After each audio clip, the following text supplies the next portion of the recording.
سلامونه می واخلای ملګرو. جنید خان ما په دی ویډیو کې مونږه د افغانستان د چیمپیون ټرافي په میچز باندې خبره کوو چې د افغانستان د چیمپیون ټرافي میچز بچا سره وي او کله به وي او په کم ګراوند باندې وي او دغه ګراوند باندې افغانستان د پاره څومره غټه فائدہ ده. په دی ویډیو کې مکمل ډیسکشن د افغانستان د چیمپیون ټرافي په میچز باندې کوو.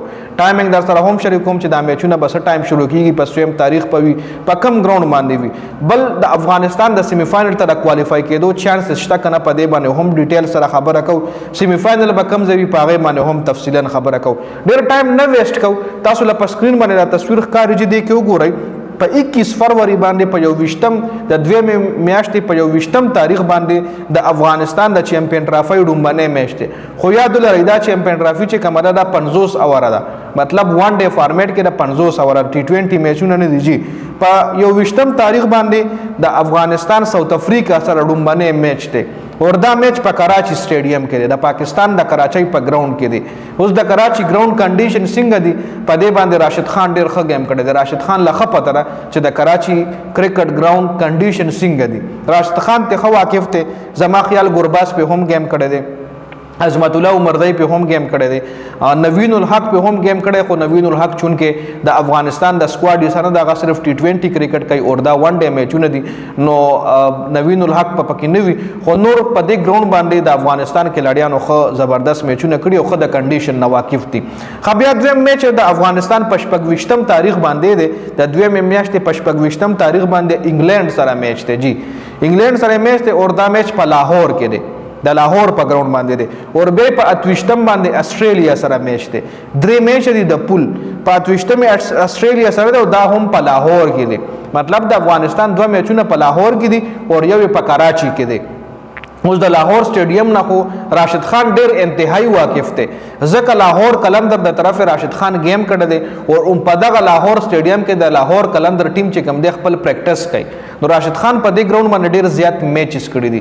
یو خو راشد خان د دې ګراوند د نیچر نه د دې ګراوند د فطرت نه خو واقف دی چې د فاست بالر د پاره خده کده سپین د پاره خده ډومبنه بیټینګ په خده کده دویم په خده او بل پر 200 وری د داسې گیم دی چې دا اني ټیم مطلب دی کې دا ریل کرکټ دی.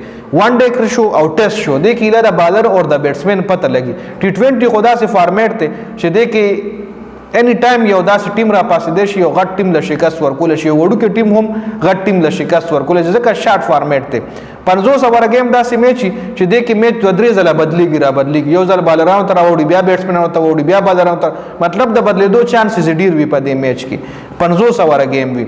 نو د ما د ویډیو مقصد صرف تاسو د سکیجول شریکولو د شیډول شریکولو چې د افغانستان میچونه کله دي او بل په دې میچونو کې درې میچونه د افغانستان دی کې چې دوه میچونه افغانستان وګټي نو سیمی فائنل ته کوالیفای کېدی شي. دوه میچز ګټل دي. جی ساوث افریقا انګلند له شکست ورکړي یا ساوث افریقا او استرالیا ته شکست ورکړي یا استرالیا او انګلند ته شکست ورکړي، خو دوه میچز به افغانستان ضرور ګټي سیمی فائنل ته کوالیفای کېدو د پاره. کچري افغانستان سیمی فائنل ته کوالیفای شو نو بیا به را سیمی فائنل چې کوم وي په لاهور کې وي، په لاهور کې نه سوري په یو اي کې وي، په دوبۍ کې به دا سیمی فائنل وي. لومبنه سیمی فائنل چې کوم دی هغه د ګروپ A او د ګروپ B چې کوم ټیمز وي دا غي به وي. نو ګروپ A او ګروپ B چې کوم سیمی فائنل وي هغه په دغه کې وي، یو سیمی فائنل په دوبۍ کې وي او یو سیمی فائنل په پاکستان کې دی. نو افغانستان سیمی فائنل ته کوالیفای کول شي ځکه چې کم کنډیشن دي د سپینرانو د لپاره به کنډیشن جوړ وي او افغانستان سره ټاپ کلاس سپین اٹیک دی. افغانستان سره د سپینران بالران دي چې هغه ایله بیټسمن کډیرم تکړه بیټسمن خو د دې خلاف شاټ نشي واخلې.